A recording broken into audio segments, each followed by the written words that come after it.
नमस्कार साथियों, मैं फाइनेंशियल लाइफ कोच विनय। मैं आज आपको एक ऐसी कहानी सुनाने चल रहा हूँ जो मेरे जीवन में घटी है। मैंने अपना ये करियर फाइनेंशियल लाइफ कोच का 2004 में शुरू किया था। ये घटना 2005 की है। ये कहानी मैं उम्मीद करता हूँ कि आप सभी लोगों के लिए प्रेरणा की कहानी बनेगी। मैंने अक्सर लोगों से ये मैं सुनता हूँ कि लोग मुझे बोलते हैं मेरे खर्चे बहुत अधिक हैं, बचत नहीं हो पाती है, कैसे बचत करें। इस तरह से कई बहाने हमें बताते हैं। ये कहानी एक नौकरानी की है, एक गरीब महिला की है जिसकी सालाना मंथली इनकम 6,000 रुपये थी। मैं जिन सर के यहाँ गया था वो 2004 में मेरे क्लाइंट बने थे और घटना 2005 की है। वो मुझे बुलाए थे, जो समय दिया था उन्होंने अपने आवास पे मिलने के लिए। मैं उस समय पर उनके यहाँ पहुंचा, लेकिन अपने काम के कारण उस समय अपने आवास पे नहीं पहुंच पाए थे। हमेशा वो महिला मुझे पानी लेके आती थी मेरे लिए, मैं पानी पीता था। उस दिन वो पानी दे के गई, फिर तुरंत वापस आई। उसको शायद इस बात का अनुमान था कि सर अभी नहीं आए, तो उसने हमसे आगे पूछा, सर मुझे भी कुछ बताइए। तो मैंने सोचा कि इनको क्या बताऊं, क्योंकि मेरी बातें लोग सुनते अच्छी तरह से हैं, लोग पूछते भी खूब हैं, लेकिन बहुत कम लोग होते हैं जो मानते हैं, अप्लीकेबल करते हैं। तो मुझे भी लगा ये आज पूछ रही हैं लेकिन मानेगी नहीं, लेकिन चूंकि मेरा प्रोफेशन है इसलिए हमने कहा कि ठीक है। तो मैंने उनसे पूछा कि आप मुझसे क्या जानना चाहती हैं। तो उन्होंने बताया कि मेरे सर 6,000 रुपये महीने की मेरी इनकम है, सैलरी है, और मेरी 3 बेटियां हैं। छोटी बेटी मेरी 3 साल की है, उसके बाद 5 साल की है, उससे बड़ी मेरी 6 साल की है। और मेरे हस्बैंड भी एक मजदूर के रूप में काम करते हैं। कभी काम मिलता है, कभी नहीं मिलता है, रेगुलर काम उनको भी नहीं मिलता है, और खर्चे बहुत अधिक हैं। तो मैंने कहा चलो चेक करते हैं कि ये बचाएंगी कि नहीं बचा पाएंगी। तो मैं अपने हर क्लाइंट को इस बात को बताता हूँ कि सर आपके पास एक इमरजेंसी फंड होना चाहिए। इसी पर्पज से मैंने भी उनको एक तरीका बताया। मैंने कहा कि आप एक गुल्लक ले लो। गुल्लक तो आप सभी लोग जानते होंगे, जिसमें हम बचपन में सिक्के डाया करते थे। तो मैंने उनसे कहा कि आप एक गुल्लक ले लीजिएगा, और प्रतिदिन आप कुछ ना कुछ खरीदने निकलती हैं, चाहे सब्जी खरीदती हो, दूध खरीदती हो, दवाइयाँ खरीदती हो, जो भी है, लेकिन प्रतिदिन कुछ ना कुछ हमें खरीदना पड़ता है। बोली हाँ। तो मैंने कहा कि आप जो भी फुटकर पैसे आपके बचते हैं सामान खरीदने के बाद, उसको आप वापस इस गुल्लक में डाल दिया करिएगा, और ये आदत आप नियमित रखिएगा। 1 साल बाद आप हमसे मिलिएगा, हमें बताइएगा इसमें कितना पैसा इकट्ठा हुआ है, तो फिर मैं आपको आगे की बात बताऊंगा, आगे कैसे बचत करनी है उसको मैं बताऊंगा। बोली ठीक है। फिर मैं हर 2-3 महीने पे सर के यहाँ जाता रहा, लेकिन कभी इन्वेस्टमेंट के बारे में बातें नहीं हुई। एक दिन मैं गया तो उन्होंने बताया कि सर 1 साल पूरे हो गए हैं, मेरे गुल्लक में पैसे इकट्ठे हो गए हैं। तो आपने कहा था कि 1 साल बाद हमसे पूछिएगा, तो मैं क्या करूँगा। तो मैंने कहा आप गुल्लक लेके आइए। तो फिर वो गुल्लक लेके आई। उस गुल्लक को तोड़ा तो आप सभी लोग विश्वास नहीं करेंगे, उस गुल्लक में 6,000 रुपये थे। 6,000। वो महिला भी बहुत खुश हुई कि उसकी बचत से उसके पास 6,000 रुपये इकट्ठा हुए। नहीं, हमेशा घर में पैसे के लिए लड़ाई होती थी, छोटी छोटी चीज़ों के लिए, क्योंकि गरीब आदमी के पास 1,000 रुपये, 2,000 रुपये, 100 रुपये भी कभी कभी घर पे नहीं रहते। वो बहुत खुश हुई कि मेरे पास 6,000 रुपये इकट्ठे हो गए। फिर खुशी में उसने पूछा कि सर ये पैसे हम क्या करें।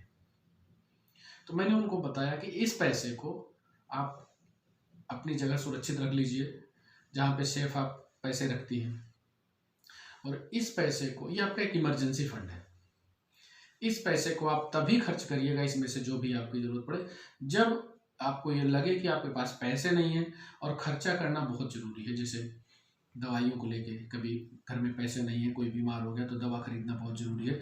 उस स्थिति में इसमें यहाँ से पैसा निकालिएगा, आप खर्चा करिएगा और फिर वापस इसको पूरा कर दीजिएगा। कभी गैस सिलेंडर अचानक ख़त्म हो गया, आप निकालिएगा पैसा इसमें से, उस काम को करिएगा, फिर वापस इसको कंप्लीट कर दीजिएगा। ये पैसा हमेशा 6,000 रुपये रहना चाहिए। तो बोली ठीक है, वो भी खुश हुई कि कम से कम मेरे पास अब इमरजेंसी की कोई भी ज़रूरत पड़ती है तो इससे हम पूरा कर लेंगे। और इमरजेंसी छोटी छोटी उनके पास थी और वही खर्चे के लिए परेशानियां झेलनी पड़ती थी। उसके बाद उन्होंने कहा सर मैं क्या करूं। मैंने बोला कि आप SIP करा लीजिए। SIP मेरे पिछली वीडियो में भी है कि SIP क्या होती है।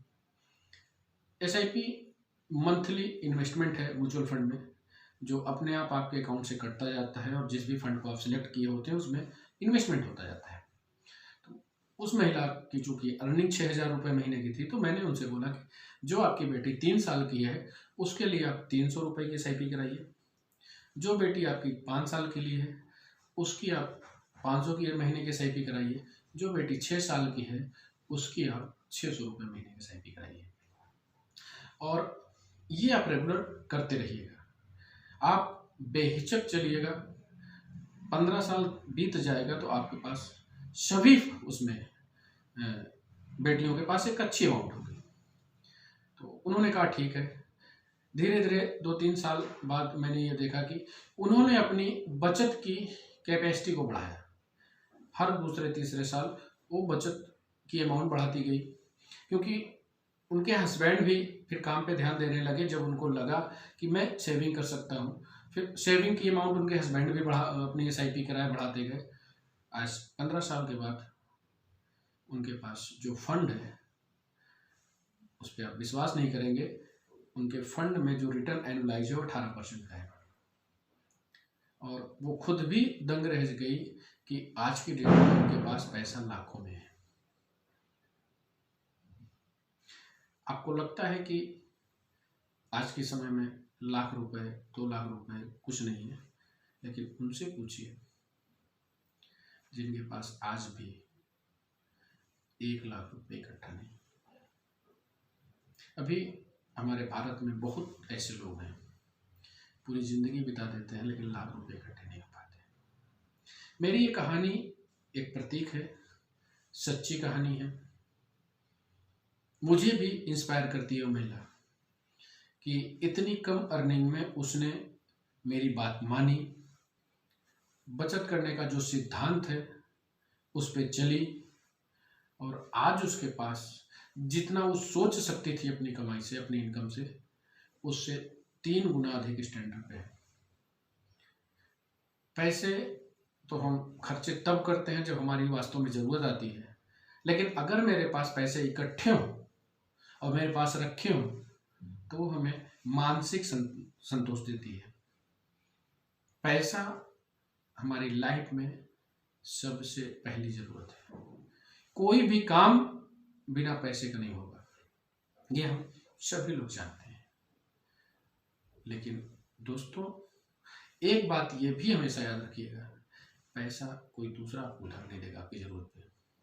पैसा आपको बचाना पड़ेगा और पैसा लंबी अवधि में ही सबसे अधिक रिटर्न देता है, क्योंकि चक्रवृद्धि ब्याज एक ऐसा टूल है जिसको आइंस्टीन महोदय ने 8वां अजूबा कहा है।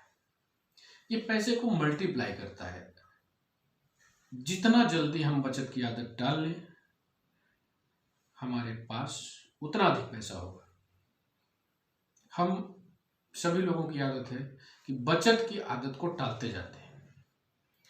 तो साथियों मेरी रिक्वेस्ट है आपसे कि ये कहीं पे भी नहीं लिखा है कि हम कितनी अमाउंट बचाएं। हम सिर्फ जो भी मेरी अर्निंग है, चाहे रुपए में हो, चाहे 1000 में हो, चाहे लाख में हो, हम पहले बचाएं फिर खर्चा करें। केवल हम अपनी लाइफ के 10 से 15 साल इस काम को कर लें, हमारे पास पैसे की कमी नहीं। मैं विश्वास करता हूं कि आपको मेरी ये कहानी पसंद आई होगी। ये घटना प्रेरणादायी है। मैं उम्मीद करता हूँ कि बहुत से लोग इस आदत को अपनाएंगे और पैसे वाले बनेंगे। जय हिंद, जय भारत।